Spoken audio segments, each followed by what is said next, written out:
Our project is still under construction, so it hasn't perhaps reached the stage that some of the projects that you've heard this morning and this afternoon, and we're still developing. And the reason for that is, if I take you back a little bit to the primary MFL experience that we had back in 2003, we were part of the pilot project. And it's lovely to see so many of the pilot projects and primaries working together, and to see different school as well, with the children actually enjoying their language learning at a young age. And we really advocate learning languages at a young age, and it's been very successful for us in the Pencoed cluster group. The development we had back in 2003 allowed us to start other projects, and then with funding being withdrawn, some of the parts of the project were able to continue, but we were really pleased when we saw triple literacy. We thought this is a way to get back in and to work once more together, so we're back together as a team, and we're really enjoying it.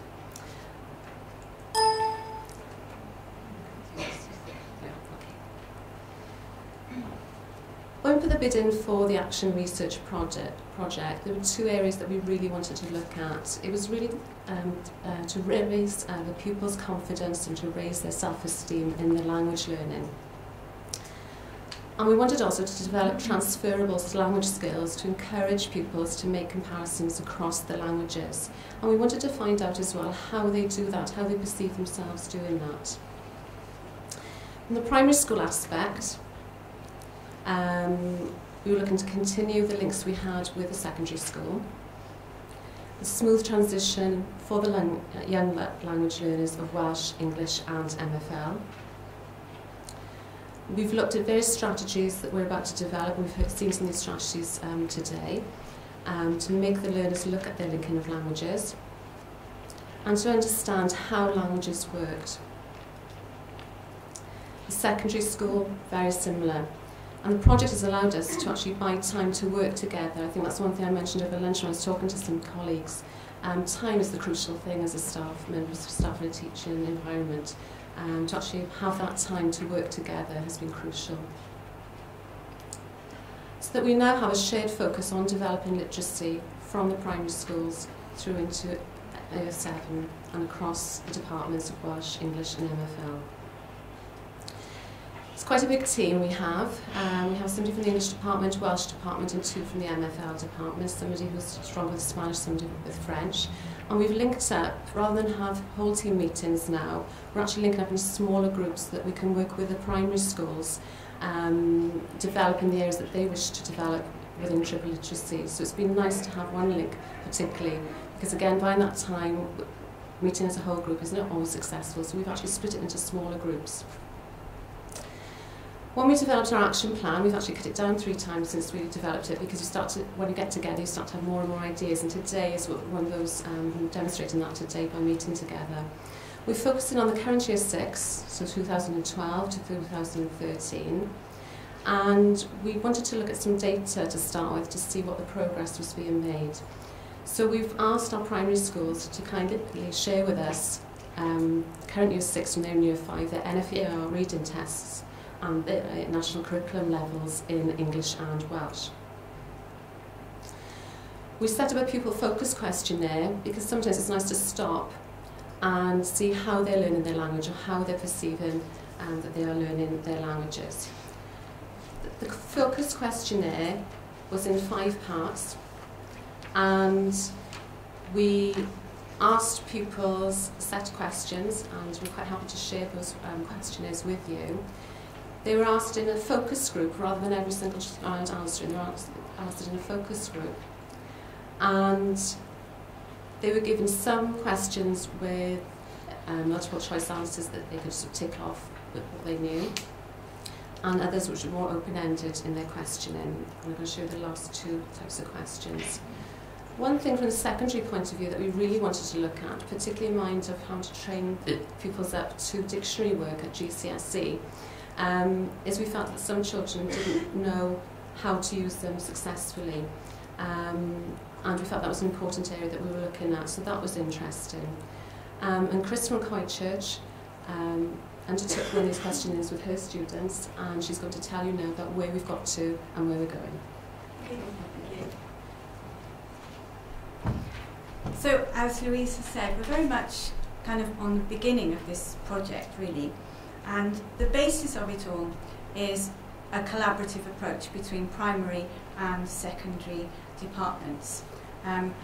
This has been really quite easy to do because we have built up the initial pilot project through MFL. So the relationship is already there. It just needs to be kept on the boil, because you can imagine 8 schools, different teachers in each school, primary, secondary, it's quite difficult to keep going. We've got already a common programme of study for primaries teaching French, so that our focus is very much on transition, so that when our pupils come to secondary school, it's not a case of back to square one, but the secondary teachers know that they have a good basis, and we've got common methodology and so on. Back to the pupils' questionnaires. It was interesting talking to my group, because I had a group of year 6 and I put these questions to them. We spoke in a group, and it was brilliant how they sparked each other off with ideas that they hadn't really thought of. One of the children is Polish, and she actually, her mum speaks fluent Polish. I think her mum speaks fluent Polish, French, German, you know, she's already there with lots. But then they suddenly said, oh, well, I spoke a bit of Spanish when I went to Malaga, or, you know, oh, I went to Greece, and their language is that their alphabet is funny. You know, they can just spark each other off. Of course, we're beginning to identify the methodologies that we use, which work, activities that work, and most of this has already been said in other presentations already. So, 2 main areas we looked at, or we're beginning to look at together, is strategies from teaching English. In primary schools, we've been teaching English for a very long time. Some of the things that we use, which are successful and can be adapted to foreign languages, the use of dictionaries, and also that look, learn, cover, write, check. I always get it the wrong way around. But of repeated embedding the words. You know, sometimes we ask children to learn vocabulary in Welsh or French and just give them a list without giving them the stepping stones to know how to do it. Louise has already mentioned about adapting dictionary skills that we use and work at in primaries. And grammar terminology, deciding on using the correct terms, the adjectives, the verbs, so that we can all sing from the same hymn book, so to speak. And verb tense has already been mentioned quite a few times. It's important that pupils really understand what is meant by something in the past before we try and teach them how to do the perfect tense in French or in Welsh, or the future similarly. We do things like text hunts, so that's been mentioned already this morning, people highlighting adjectives, whatever language they're using, to pick out the adjectives and make a word bank. Punctuation again has been mentioned, with sometimes in a different language, people just forget to put the simplest of things, like a full stop at the end of a sentence. Getting the pupils to recognise these connections between the languages, and not that, oh, we learnt English this morning, now we're going to do French this afternoon, we're doing Welsh later on, different languages, but there are so many commonalities through these. And the use of ICT and guided reading, techniques that we use commonly with our English. Then we looked at, and indeed we are carrying on looking at, collaboratively together and sharing some of the good practice that we already have going in either French or Welsh activities. Again, many of these have already been mentioned. One of the things that we have learnt over the years is that pupils, and indeed we do, take in more things, take in more things if we're actually interactive. If I had time, I'm sure we're all a bit shaky, a bit full after dinner, I'd get you all to stand up and do heads, shoulders, knees and toes in French, Welsh and English, but I suspect I haven't got time to do that. You can do it later. Another thing that's been brought out again this morning was the alphabet and identifying key sounds, especially when you're looking at the written word and trying to relate it to what the actual sound is like. Welsh is obviously very, very phonetic, so it's easy. Once you've learnt the alphabet, fine. French, you need to know that you don't pronounce the endings and such things like that. Things that have been developed, spoken about this morning, use of big books, fairy tales, common theme again all through. Because the pupils know the subject matter, they know the story, they feel more confident to use it across different languages. And obviously developing the relationships. One of the things that our Welsh department have put together, here's my attractive assistant holding it up, some transition booklets for covering different topics. I think there are 5 topics over the final 2 years. And there's key vocabulary, key sentence patterns in those. One of them is holidays, one of them is friends, one of them is sport and leisure, and so on.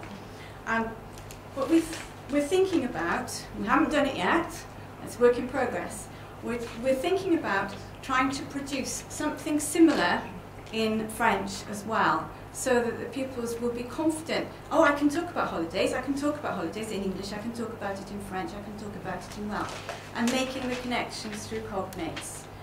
And again, ensuring this progression, this continuity. Our focus is very, very much on this transition, this smooth transition. Outside the classroom, I think nobody else has mentioned this yet, but I'm sure a lot of you do things like this already. Some of these things we have already done to brilliant effect when we were doing the pilot project with the MFL, and it's carrying on. We've organised some cluster meetings, cluster trips to go to France. We've been to Paris, we've been to Le Touquet, we've been to Normandy landing beaches. We've had a fantastic time. 4 primary schools together with all our kids, about 70 odd kids, and off we've been. And it's been amazing. Not only for their language and culture, but also for them to get together with other people who are going to be moving on to the secondary school. This year we're actually not going to France from my school, but we're going with some of the other schools to Llangrannog to improve our Welsh and tick the boxes for the adventurous activities, the bit that goes with the sport, you know. Other things that we have done in the past and we're looking that maybe we'll do again is organising an open evening to involve the community so that we can show off basically the kind of language work that's being done. And sport is featuring very highly in the aftermath of the Olympic Games, the great success in the summer. We're developing a lot of sporting activities. In one of the meetings I was at recently, we were looking at developing orienteering and having an orienteering day. And somebody said, oh well, we've got the cards already in Welsh and English, they're bilingual. So, wow, why can't we do it in French as well? Let's add a sticker that says the colours in French or the numbers or so on. Simply, but involving the languages across the 3 languages. Our mantra, I suppose, is just let's make languages fun. And just to recap on what we said at the beginning, our aim is to promote inclusivity, to build our pupils' confidence, to have really active, varied, interactive learning, to get that enthusiasm message out there. And throughout incidental language, using activities such as Help Ahead, which you may or may not have heard of in primary, where you have pupils taking the sort of teacher role and helping there. And also in the primary now, we are all up to here with practicing for Christmas concerts and so on. So a welcome relief is to come out today, apart from the fact that I had to actually present something. But so that the languages can be included in there as well. So I hope you like my pictures just to have fun. Thank you.